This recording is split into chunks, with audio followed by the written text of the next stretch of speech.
Heart attack पहले बड़े बूढ़ों की बीमारी मानी जाती थी, लेकिन अब इसके चपेट में 30 से 40 साल की उम्र वाले युवा भी आ रहे हैं। हर 5 में से एक पेशेंट की उम्र 40 साल से कम होती है। आज से कुछ साल पहले 40 साल के मरीज को दिल का दौरा पड़ना बहुत ही दुर्लभ माना जाता था, लेकिन अब इसमें हैरानी वाली कोई बात नहीं है, क्योंकि इसकी संख्या दिन प्रतिदिन बढ़ती ही जा रही है। हर रोज ये खबर आती है कि किसी को जिम के दौरान हार्ट अटैक आ गया, तो कोई दौड़ते दौड़ते ही अटैक की चपेट में आ गया। कई बार तो ऐसा होता है कि व्यक्ति के पास हॉस्पिटल आने का वक्त भी नहीं बचता है और मृत्यु हो जाती है। क्या है इसके पीछे की वजह और कैसे करें बचाव, बता रहे हैं हृदय रोग संस्थान के निदेशक प्रोफेसर राकेश कुमार वर्मा।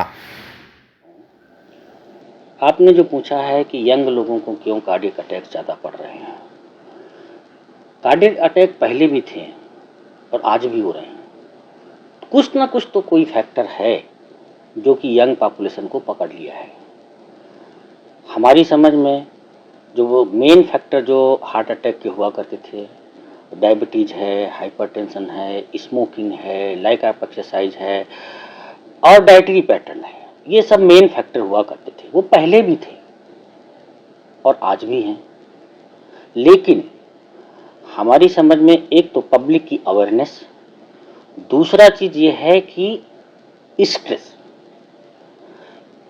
परोक्ष या अपरोक्ष में हर व्यक्ति की स्ट्रेस पे फर्क पड़ा है और स्ट्रेस के कारण ही हृदयाघात का परसेंटेज बढ़ा है। स्ट्रेस एक ऐसी चीज़ है जो चलते फिरते दिखाई नहीं पड़ती, उसको महसूस किया जा सकता है।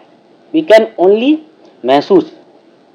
तो महसूस करना स्ट्रेस को, ये एक बहुत बड़ी इम्पॉर्टेंस है कि आप उस स्ट्रेस को कैसे अवॉइड करना है।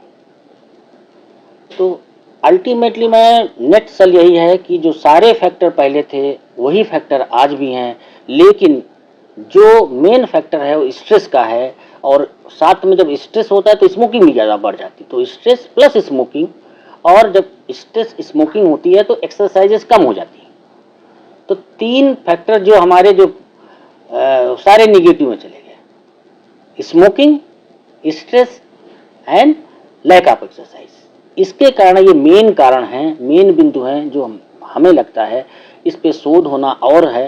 हो सकता है कोरोना का भी इफेक्ट हो सकता है, लेकिन उसके बारे में अभी कोई रिसर्च पेपर्स नहीं आए हैं, लेकिन संभावना प्रतीत होती है कि कोरोना का भी एक लेट साइड इफेक्ट हो सकता है।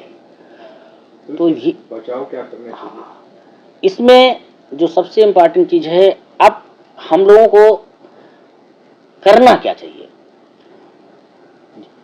जैसे कि हमने बताया कि पहले भी जो फैक्टर थे आज भी वही फैक्टर्स हैं, लेकिन उसमें स्ट्रेस बढ़ा है। तो स्ट्रेस को रिलीव करना कैसे करें? तो स्ट्रेस रिलीव करने के लिए हमें क्या करना चाहिए, जो सबसे मेन है कि आप अवॉइड द प्रॉब्लम। जो प्रॉब्लम्स हैं उनको आप अवॉइड करने की कोशिश करो और सॉल्व द प्रॉब्लम। और जो अगर प्रॉब्लम हुई है तो उसको सॉल्व करो। And third is the meditation.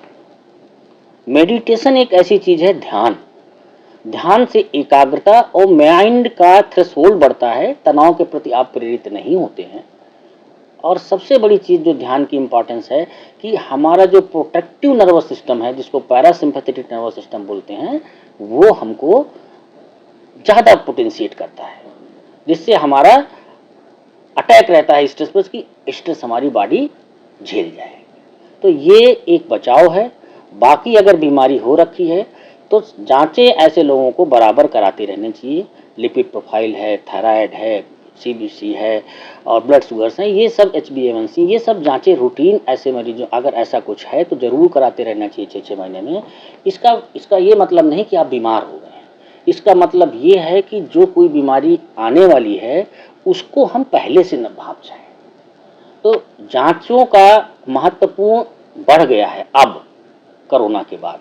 अगर किसी प्रकार का लक्षण है तो हमको अवॉइड नहीं करना है और हमें जांच करा के उसकी तह तक जाना है।